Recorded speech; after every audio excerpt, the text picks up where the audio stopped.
Assalamualaikum warahmatullahi wabarakatuh. Kami dari kelompok 13 akan mempresentasikan mengenai materi pesta perubahan. Sebelumnya, perkenalkan dulu. Kami ada Mbak Oktavia Rista, NPM 0016, ada Pak Agus Herianto, NPM 0202, dan saya sendiri, Givari Yusuf Rizaldi, NPM 0161. Mengenai pesta perubahan, dapat diibaratkan perubahan adalah sebuah pesta introspeksi diri atau bercermin pada sesuatu yang bergeser baik positif terlebih-lebih dengan yang negatif. Kaum tradisional memaknai sebuah perubahan dengan sangat arif. Bagi mereka, semua perubahan sudah ada yang mengaturnya, yaitu Sang Pencipta alam semesta ini. Manusia diberi cobaan baik senang atau susah seperti sukses dan bencana agar segera sadar dan introspeksi diri. Mengenai merancang pesta, yang harus diperhatikan dalam merancang pesta, yang pertama yaitu tujuan yang hendak dicapai. Tujuan yang hendak dicapai sangat menentukan rancangan pesta tersebut. Yang kedua, siapa audien yang ingin disasarkan. Hal ini akan sangat menentukan suasana pesta, beserta tingkat formal tidaknya sebuah pesta. Jadi, begitupun merancang sebuah perubahan harus jelas betul kita memisahkannya, apa tujuan dan siapa sasarannya.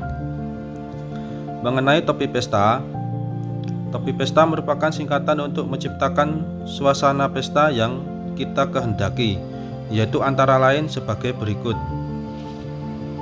Topi pesta, T itu tujuan atau pesan, O organisasi, P peralatan pesta, I informasi, PE penghibur, S suasana, T tata tertib, A artistik. Jadi itu adalah singkatan dari topi pesta. Kedelapan elemen ini sama pentingnya satu sama lain, sebab tanpa salah satunya ya tidak layak disebut pesta. Mengenai untuk singkatan dari topi pesta tadi, yang pertama itu T-nya adalah tujuan atau pesan yang ingin disampaikan. Tujuan dari pesan ini adalah menciptakan dukungan untuk suatu perubahan. Dukungan itu akan tampak pada kebersamaan, penerimaan, keterbukaan, inisiatif, usulan, semangat dan antusiasme serta daya rekat organisasi. Untuk O-nya yaitu organizer. Dalam suatu perencanaan dibutuhkan suatu tim khusus yang merancang suasana dan acara. Ia mempersiapkan segalanya, mulai dari diagnosa masalah, suasana yang hendak dihasilkan, di mana saja, siapa saja yang terlibat, apa peralatan yang dibutuhkan, dan mengapa demikian. Masih lanjutan dari topi pesta akan disampaikan oleh Mbak Rista. Silakan Mbak Rista. Baik, saya akan melanjutkan tentang peralatan pesta.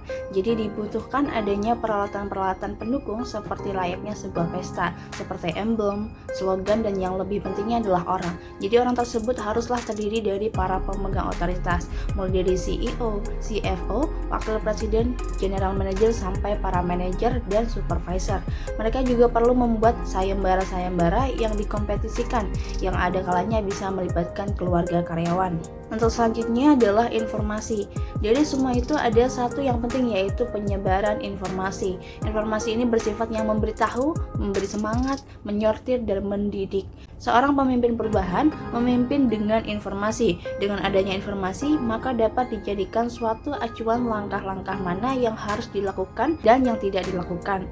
Informasi yang disampaikan harus bersifat mengajak dan bukan perintah. Selanjutnya adalah penghibur.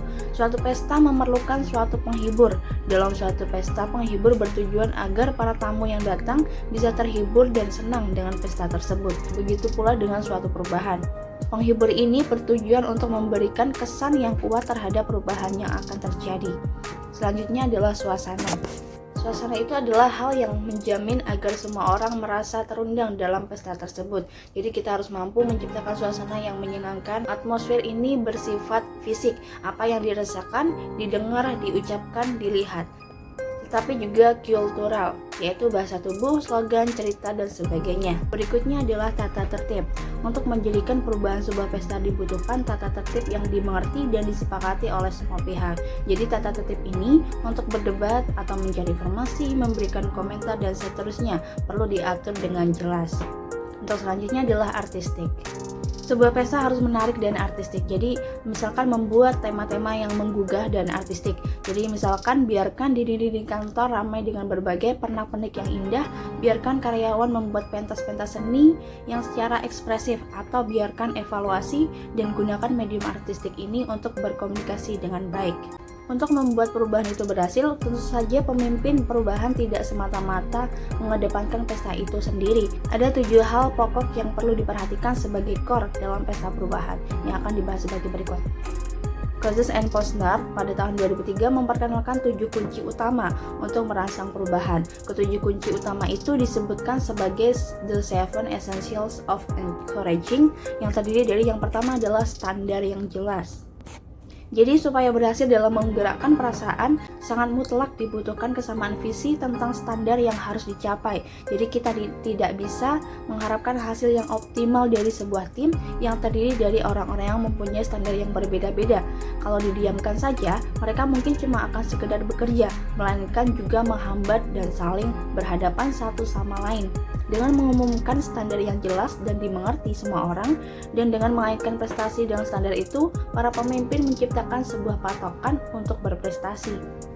Yang kedua adalah harapkan kesempurnaan. Jadi sebuah pesta perubahan akan berjalan menyenangkan kalau pemimpin punya keyakinan kuat bahwa para pengikutnya mau dan mampu menggerakkan seluruh kekuatan. Dengan kata lain, harus ada asumsi bahwa apapun peranan yang disandang setiap orang, ada kepercayaan bahwa manusia dapat mencapai standar tinggi yang telah ditetapkan. Untuk selanjutnya akan dijelaskan oleh Pak Agus. Silakan Pak. Akan melanjutkan. Di sini masih ada 7 kunci utama dalam merangsang perubahan. Yang nomor 5, merayakan keberhasilan bersama. Keberhasilan bukan hanya milik pemimpin, tanpa anak buah tidak bermakna. Maka setiap keberhasilan harus dibagi bersama. Dan yang nomor 6, berikan cerita. Cerita dipercaya mampu menggerakkan hati dan pikiran seseorang. Dan yang nomor 7, memberi contoh. Pemimpin yang baik dan mengerti arah perubahan harus selalu berfalsafah. Ing ngarsa sung tulodo. Dan selanjutnya, menciptakan atmosfer untuk perubahan. Yang nomor 1, menggunakan bahasa tubuh yang bersahabat. Kalau Anda ingin memenangkan banyak orang, maka yakinlah mereka bahwa Anda bersahabat dan dapat menjadi teman baik bagi mereka. Selanjutnya, buktikan harapan mereka benar-benar terpenuhi. Abraham Lincoln.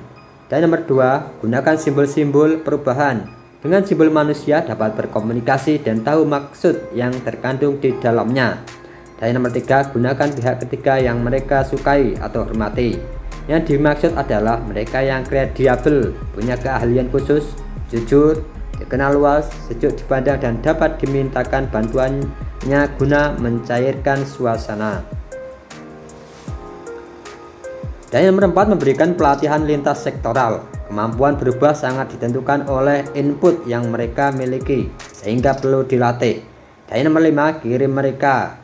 Perjalanan dapat membuka mata mereka yang selama ini perangkap rutinitas sehari-hari, sehingga dapat membuka cakrawala. Dan yang nomor 6, temukan kehebatan bawahan. Menemukan kesalahan orang lain jauh lebih mudah daripada menggali kehebatan mereka. Dan nomor 7, ganti bagian-bagian tertentu. Perubahan secara fisik dapat mengilhami iklim perubahan sesungguhnya. Dan nomor 8, pertumbuhkan kepercayaan. Perubahan biasanya menimbulkan kecurigaan, maka mulailah bekerja dengan kepercayaan. Dan nomor 9, berikan ownership perubahan pada mereka. Perubahan bukan milik kita, tetapi milik bersama, sehingga harus kita bagi dengan bawahan. Yang nomor 10, tunjukkan bahwa perubahan menguntungkan bersama. Berikan alasan-alasan kebersamaan sebagai dasar suatu ketentuan. Jangan gunakan kalimat perintah satu arah. Yang nomor 11, lakukan pertemuan rutin.